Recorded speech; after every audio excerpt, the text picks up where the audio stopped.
You got the distribution call, you got the placement, you did everything right. And somewhere between the purchase order and the shelf, something went sideways. Your product isn't there, or it's there, but it's wrong. Or nobody can tell you either way.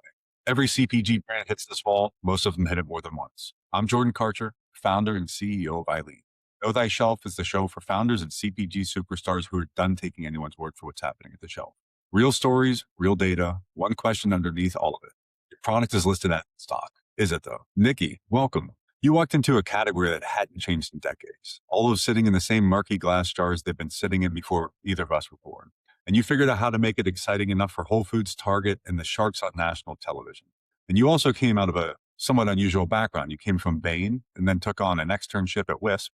Most people from that world end up in a strategy role at a large CPG company, a big Fortune 100. What made you decide that you wanted to go a different direction and start building something yourself? Yeah.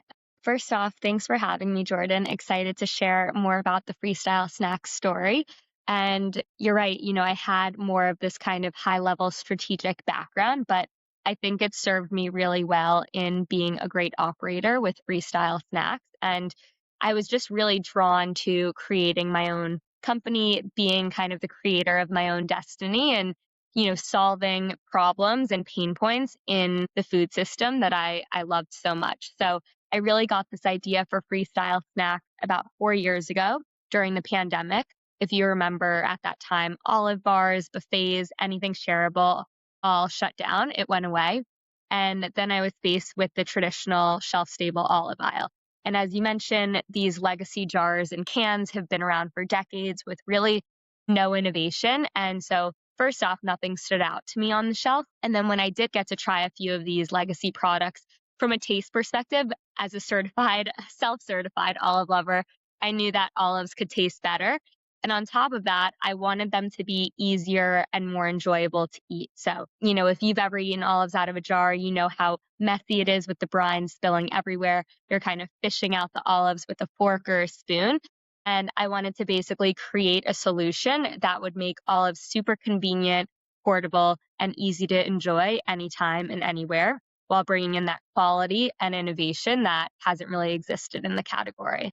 Yeah, and I think that's a really important part of this is the category is dominated or has been dominated probably by a handful of brands that never really innovate and don't have much reason to innovate. And so when you decided to tackle it, it's a pretty audacious task. What were those early days like when you said, "Hey, I'm going to start my own brand"? What innovation process like, and how did you tackle maybe producing those first, 100 bags or so? Yeah, so kind of putting on my strategic thinking cap from my old days, I did a lot of research before jumping into this. So I wanted to understand the market size of olives, if the market was stagnant or growing, and then really pressure test the pain points that I was finding to make sure, it wasn't just existing in a vacuum, but that people who liked olives were actually sick of having it be so difficult to open or scoop out the olives and wanted something that was better tasting and better branding as well. And so when all of those data points kind of checked the boxes, I knew that I could take the leap of faith and go into this. But the early days definitely had a lot of challenges. Going from an idea to commercializing a product that sits on shelves takes a lot of grit and you face a lot of rejection, but you just kind of have to keep pushing through and believing in yourself and the idea. For sure. And going to your research topic, was there any specific data point that jumped out to you in this category that really gave you the confidence, or was it just I guess, a confluence of the data telling you Yeah. that good opportunity? Yeah, definitely all of the data was pointing to this is a really good idea. But one data point I always think about is of people who are purchasing olives, 82% couldn't name a brand of olives. So they were purchasing them, but they said, oh, maybe it's a yellow package or a red lid, but there was really no brand affinity in the space. And so I wanted to build Freestyle to come in and be that go-to household name for delicious olives. Smart, smart. And speaking from someone who is falling into that category, I eat olives constantly. I can't tell you a brand. Yeah, So besides Freestyle. it's freestyle. I think that one and the other one I know of is dirty because of the martinis, and that's it. But otherwise, you're the two brands I have on the top of mind. But it's a great insight and a great point. And then from the quality or flavor of olives, so olives have probably historically been an add-on to other foods, creating it almost more positioned to be a snack in itself. How did that kind of idea come about? And does that change the flavor profile that you seek versus what maybe a traditional brined olive in a jar?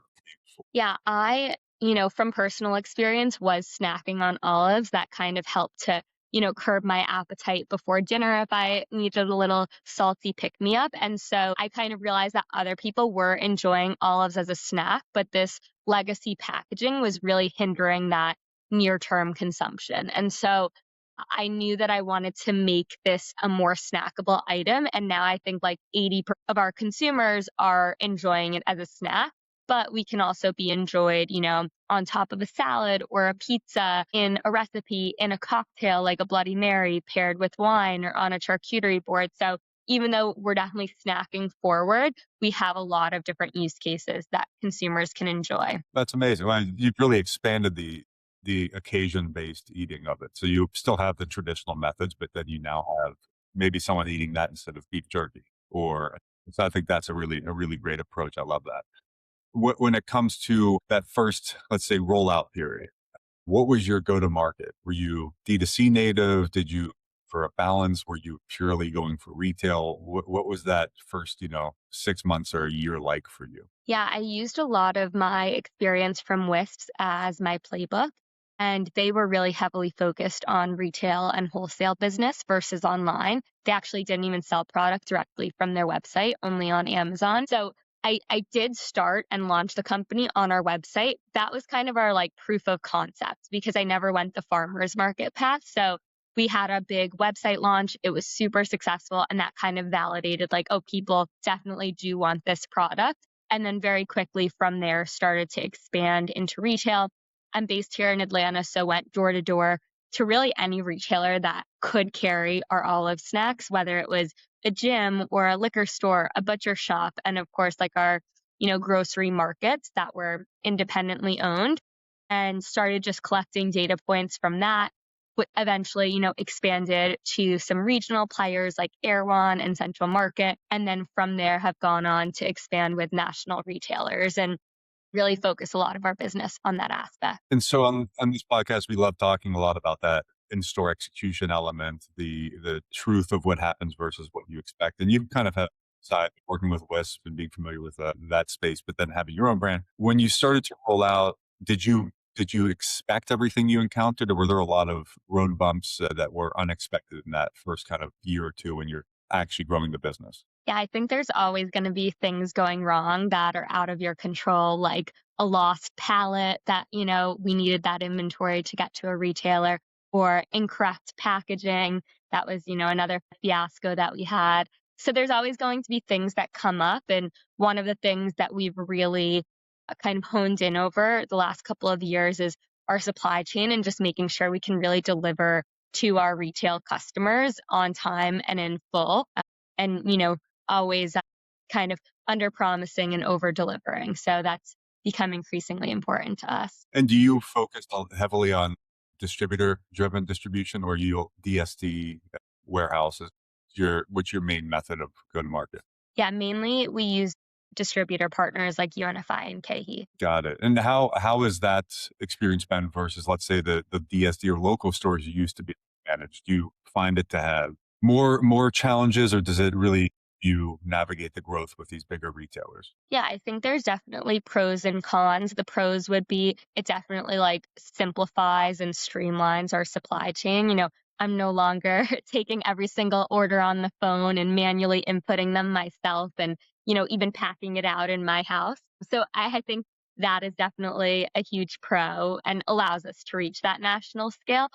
But then there's, cons too of, somehow the product getting lost in the warehouse, or, all of the chargebacks that you have to work through and navigate. So yeah, I think each method probably has its pros and cons as well.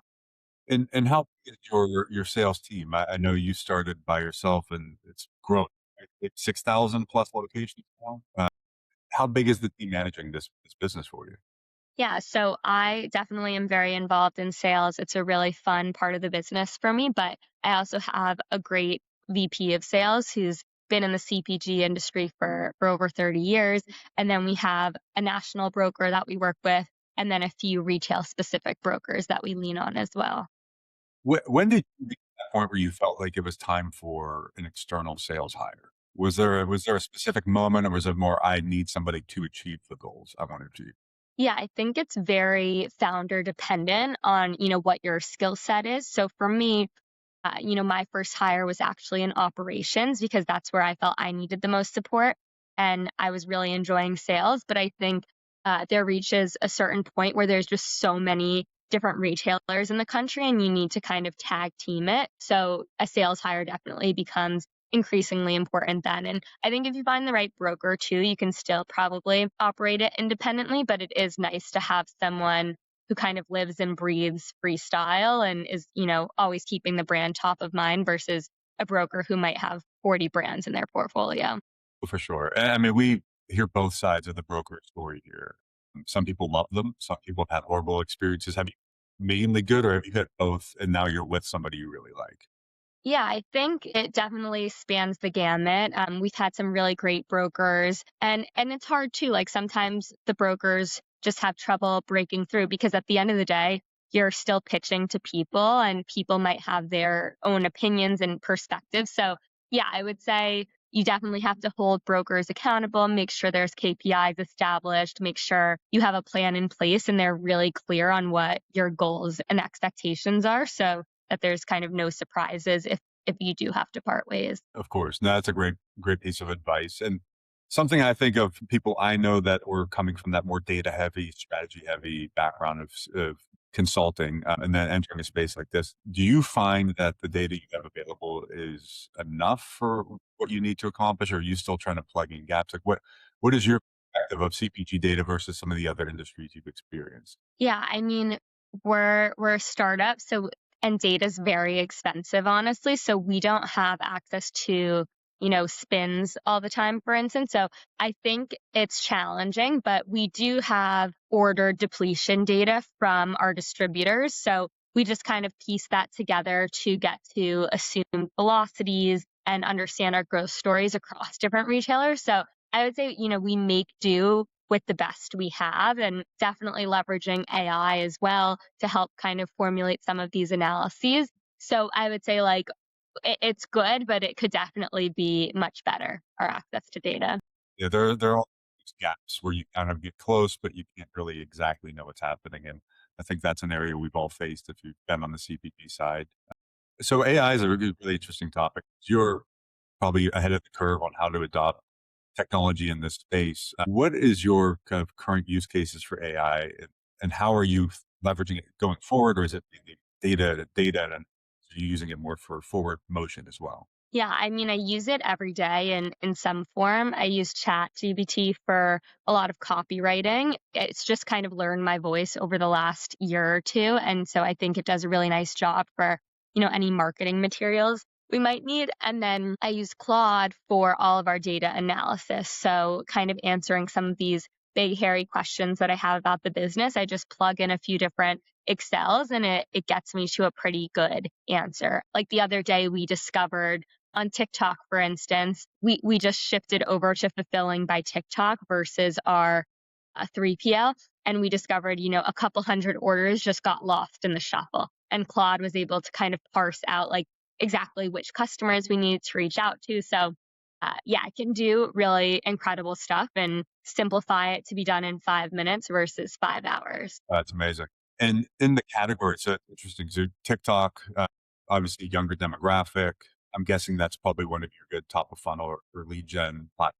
Do you see that the customer is tending to be on the younger side in the snacking category, where maybe historically all of purchases in my mind might have been on the older side demographic? Yeah, it's interesting because I think as I built Freestyle, we're really targeting that modern day olive lover and pickle person. On TikTok, it's definitely technologically savvy people, but I would say it spans the gamut for age as well as gender. Like we appeal to both male and female consumers. And so I think that has just boded really well for us that we can kind of appeal across so many different types of demographics. When we think about household income as well, again, like there's really just a broad range. So TikTok has been awesome in helping us target those olive lovers and pickle people and, can get the product to them with the click of a button. And so you mentioned pickles, and you obviously have olives. Where, and when did you decide to add to the product line? And do you have that as part of your kind of go forward strategy, is increasing SKUs, or are you focusing on what you have currently? Yeah, we launched pickles back in September. It was actually at the request of one of our largest customers. They loved our brand and wanted to see if we could whip up a pickle snack as well that was as delicious and fresh as our olives. We took the challenge and commercialized this idea within less than 6 months. From that discussion to getting it to the distributor. Since then, we've also made a series of product improvements based on consumer feedback because it was such a tight turnaround to bring the product to market. And we're really, really thrilled with the results now. So, to answer your second question, I think we have so much ground to cover with our pickle snacks and even our olive snacks as well. And so, for the time being, our focus is definitely going to be expanding distribution with our current SKUs and increasing velocities at our existing partners. What do you have, hero SKU or SKUs that really drive momentum, or is it balanced across the current SKU mix? It's interesting. When we first launched our three flavors, it really was like, a third, a third, a third split. We more recently launched our green olives original, and that has become the best seller. I think at the end of the day, people like, kind of plain flavors. They like chocolate and vanilla. It's just an easy go to. So that's definitely, risen to the top. It makes a lot of sense. And on the pickle side, is it traditional pickle, your classic dill, or do you have kind of a mixture of what people are preferring right now? Yeah, we have three SKUs on the pickles right now. We have a classic dill chip, a spicy dill chip, and then our garlic dill mini pickles. And I would say like the mini pickles as well as the classic dill chips are the top performers. It's been interesting. I feel like the spicy flavor doesn't resonate as much as I thought it would in retail, particularly in the natural channels, but online, like the spicy flavor kills it across both olives and pickles. So it's interesting. I don't know if people are like hesitant because spice is so, individual, and some people might think it's too hot, not hot enough. So maybe they don't want to take the risk. And do you find that people are buying in retail your products in, let's say, as a replacement to the traditional pickles or olives, or are they buying it for more of a snack addition? No, we've done some surveys and we're very incremental actually to the jars. People still like that kind of safety net of having the jar in the back of their pantry, but and then they're buying Freestyle on a more frequent basis as that snacking use case. Interesting. And so even with that, when you started to pitch this to stores, and they're getting a more of a snack product, even though it falls into an olive or pickle category.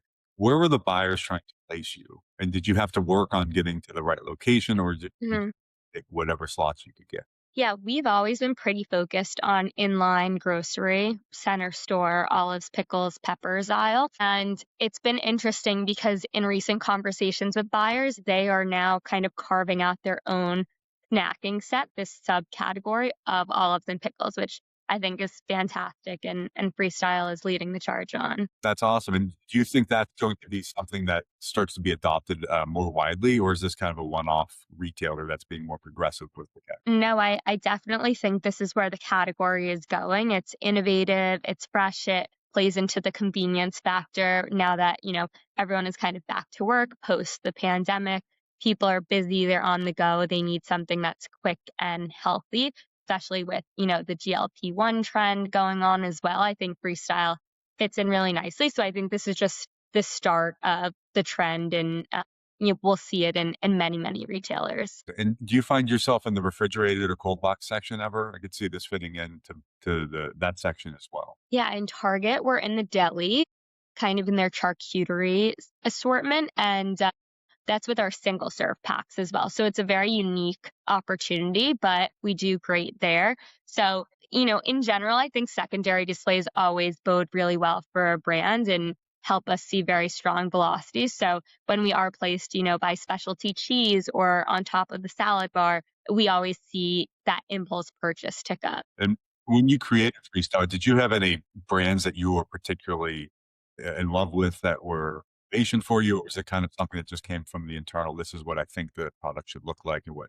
I want it to look like. Yeah, I really had no idea what I wanted it to look like. I think I used some inspiration of the big CPG brands at the time, but really worked with our design agency Pulp and Wire to co-create what does freestyle look like, who is freestyle and what is the brand kind of look and act like. So it was a very collaborative process, and we haven't changed the packaging since I launched 4 years ago, which I think is great. I think it really resonates with consumers and kind of educates and gets everything they need to know about the brand across very quickly. That's amazing. I mean, all that time and money on rebrands are so frequent, and those Yes. first years, and they're killers. I love hearing that. And when it came to freestyle, the name, was that the name you had going into those meetings, or were you trying to come up with the brand as well during the design process? Yeah, it was really, really difficult to come up with the name. It was actually a friend of a friend who suggested it. And I love the name because I think it has so many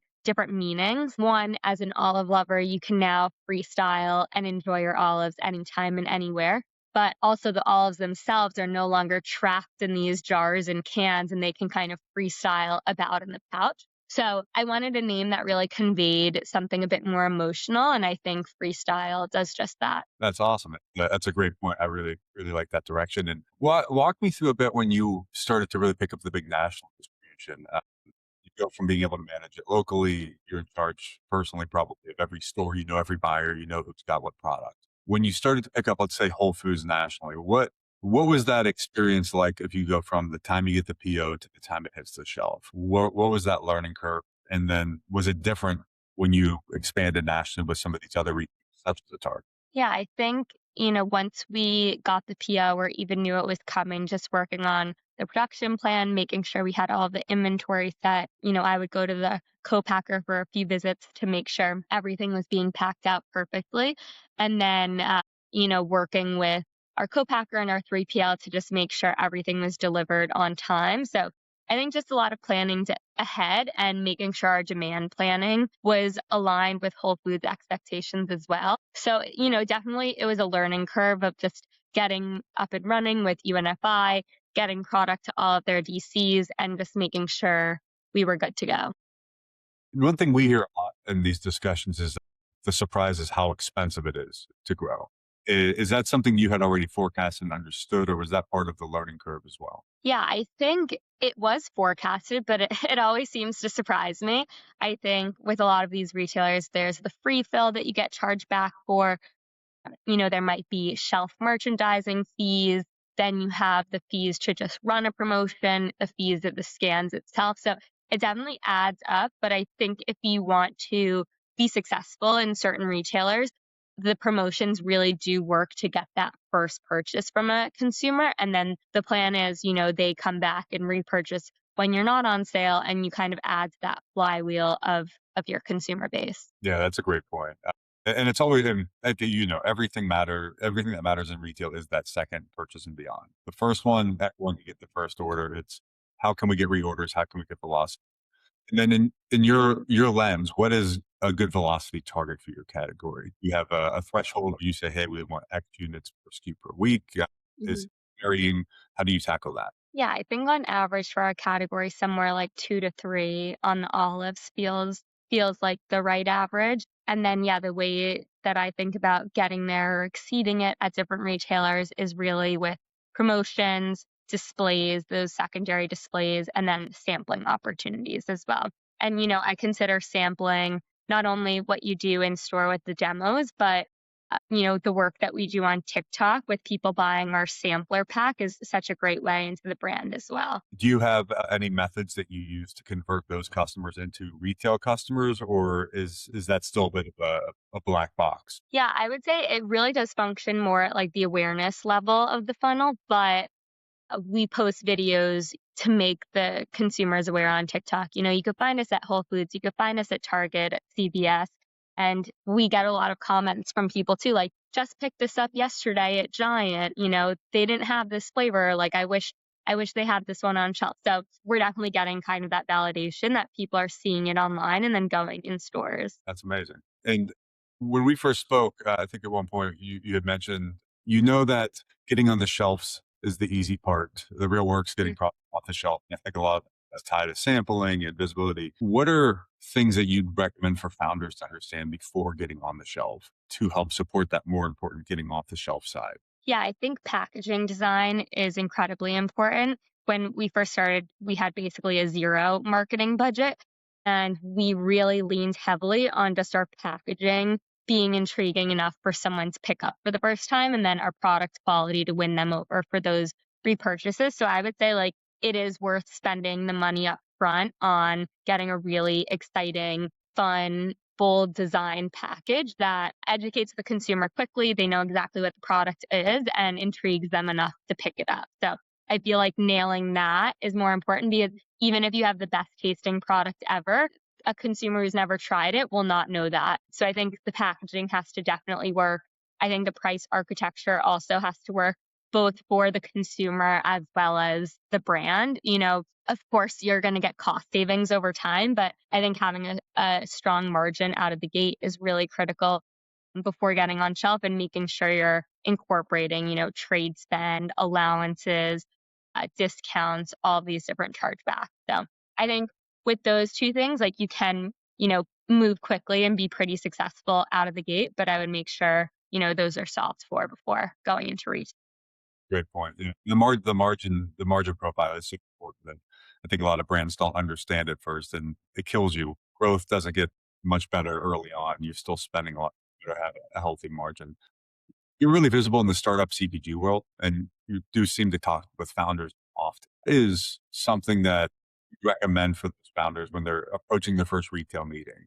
So that's a new brand, they're just coming out of the gates, they're trying to pick up, retail distribution for the first time. What are a couple of the key takeaways you'd love for them to have?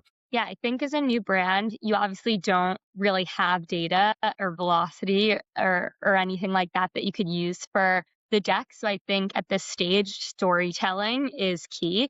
And so, how do you tell the founder story? Why does this product exist? Why does it deserve to be on this retailer's shelves? And, why is it kind of missing from their current assortment?